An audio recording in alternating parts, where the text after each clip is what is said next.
बिहार में आज बात करेंगे कि राजनीतिक गतिविधियों को लेकर के और खास करके उसमें कि जिस प्रकार से जदयू अब प्लान कर रही है आरजेडी को लेकर के और क्या उनको टारगेट करना है, तमाम विषयों पे आज बात करेंगे। देखिए, जदयू का जो संकल्प यात्रा हो या उनकी जो नीतीश कुमार की अपनी यात्रा हो जिसमें बिहार बदलाव वाली यात्रा हो, इन तमाम चीजों को आप गौर कीजिए तो नीतीश कुमार ने एक चीज तो जनता के बीच में जरूर किया कि जनता को ये बताया है कि उन्होंने बिहार को दिया क्या है। ये बात वो मानते हैं कि बिहार को जितना हमारा पैकेज जिस समय हम सरकार संभाले थे उस समय जो जो मेरा पैकेज था, जो बिहार गवर्नमेंट को मिलता था खर्च करने के लिए, आज उतना बजट शिक्षा पर है और आज जो पैकेज मिल रहा है तो तमाम चीजों में काफी बदलाव हुआ है। और नीतीश कुमार जनता के बीच में जाते हैं तो ये नहीं कहते हैं कि सिर्फ नैरेटिव ये सेट करने की कोशिश नहीं करते हैं कि सब कुछ जो है वो सरकार जो केंद्र सरकार के भरोसे ही हुआ है। वो ये भी बताते हैं कि इच्छा शक्ति, दृढ़ इच्छा शक्ति की आवश्यकता है कि लोग इन कामों को सफलता के साथ कर सके और जनता के बीच में सिर्फ श्रेय लेने का होड़ नहीं होना चाहिए और जनता को ये भी पता चले कि यह काम वाकई दिख रहा है। आप देखेंगे कि 2005 से पहले बिहार की क्या स्थिति थी, जिस प्रकार से सड़कों की स्थिति थी, स्वास्थ्य की स्थिति, शिक्षा की स्थिति थी, लॉ एंड ऑर्डर की स्थिति थी, तो इन तमाम चीजों पर गौर कीजिए तो बड़ा ही भयावह समय 1990 से लेकर के 2005 के आसपास का दौर जो था वो बड़ा ही विकट था और बिहार के लोगों ने उसमें अपना समय गुजारा किया। और जंगल राज की जो बात करते हैं तो ऐसे ही नहीं कर देते हैं किसी स्टेट में, बिहार के अलावा बताइए कि किसी स्टेट में जंगल राज की अगर बात की गई हो तो जंगल राज वाकई यहाँ था। आज के डेट में बंगाल का परिदृश्य कुछ अलग है, जब बिहार जैसा ही बनता जा रहा है और बंगाल तो पहले से भी कुछ न कुछ उसमें जब कम्युनिस्ट के शासन थे तो कुछ न कुछ में उपद्रव होते रहते थे। लेकिन बिहार में जिस प्रकार से किडनैपिंग था या तमाम स्थिति चरमरा गई थी, चरवाहा विद्यालय जैसे शिक्षा जगत में स्कूल खोले जा रहे, तो आप इसे समझ सकते हैं कि बिहार का विकास किस स्थिति में था। लेकिन जदयू इसका श्रेय लेने की कोशिश तो जरूर करती है। नीतीश कुमार कहते भी हैं कि 2005 से पहले बिहार में क्या था, 2005 के बाद उन्होंने वाकई काम किया था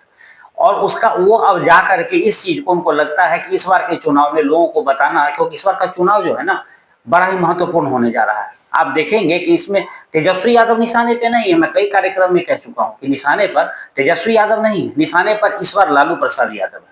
यानी अब नीतीश कुमार ये बताना चाह रहे हैं कि जो 20 साल से वो काम कर रहे थे 2005 से लेकर 2025 तक, उसमें क्या कठिनाई आई और किस प्रकार से वो बिहार को पटरी पर लाए, इन विषयों पर वो बात करना चाहते हैं और जनता को ये बताना चाहते हैं कि जंगल राज से हम यहाँ तक क्यों लाए। और उनको ये भी मालूम है कि 40% ऐसे युवा मतदाता हैं जिनको जंगल राज के बारे में कुछ पता नहीं है और उनको बताना भी जरूरी है, क्योंकि चुनाव वाली बात है, चुनाव है तो बताना जरूरी है। तो नीतीश कुमार इन्हीं चीजों को लेकर के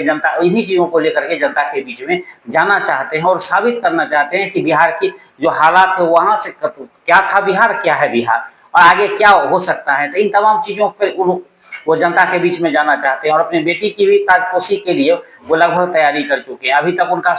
जो आप आधिकारिक एंट्री कह सकते हैं, होली के मौके से जदयू में आना जाना या गोपाल मंडल जैसे नेताओं का ऐलान करना, ये सब तो चल ही रहा था, लेकिन कुछ खास अभी दिखा नहीं। लेकिन अब लग रहा है कि निशांत की ताजपोशी हो जाएगी और नीतीश कुमार अगर इस बार सीएम बनते हैं, अगर बहुमत में एनडीए आती है, और सीएम बनना तो उनका लगभग तय इसीलिए है क्योंकि संजय झा को उन्होंने मैसेज दे दिया है कि एक और उसमें खबर है कि जिस प्रकार से उसमें यह कहा गया कि प्रो इंक्रेंसी यानी कि सरकार के पक्ष में हवा चल रही है, तो लगभग एनडीए का आना तय है और सर्वे भी यही बता रहे हैं। बशर्ते हाँ एक ही उसमें जरूर है कि पर मुख्यमंत्री की दौर की लोकप्रियता में जो नीतीश कुमार हो दूसरे नंबर पर, एक नंबर पे तेजस्वी यादव है। तो हो सकता है कि अभी मैंने आपको बताया कि 40% युवा ऐसे हैं जो तेजस्वी को पसंद करते होंगे, लेकिन जब जंगल राज के बारे में उनको बताया जाएगा, वो अपने परिवार से पूछेंगे तो कुछ ना कुछ तो मत परिवर्तन होगा जरूर। तो ये तमाम चीजें हैं जिस पर जदयू की नजर है और जदयू इस प्रकार के कार्यक्रम कर रहे हैं। बहरहाल बहुत सारे ऐसे नेता हैं, भूपेश बघेल जैसे नेता जो बिहार में आके कार्यक्रम कर रहे हैं, पटेल समाज की बात कर रहे हैं, पटेल और लवकुश समाज को साधने की कोशिश कर रहे हैं, कांग्रेस को या महागठबंधन को इसमें कितनी सफलता मिलती है। लेकिन नीतीश कुमार का एक मुश्त जो उनका 16 से 18% वोट उनके पाले में हमेशा होता है, वो क्या करामात करने वाली है और क्या होने वाला है ये तो अब आगामी चुनाव में पता चलेगा। लेकिन हाँ, जदयू जिस प्रकार से कमर कस चुकी है और अपना रिवाइवल के लिए आगे बढ़ रही है और जनता के बीच में जा रही है, उसका सकारात्मक प्रभाव देखने को आपको जरूर मिलेगा।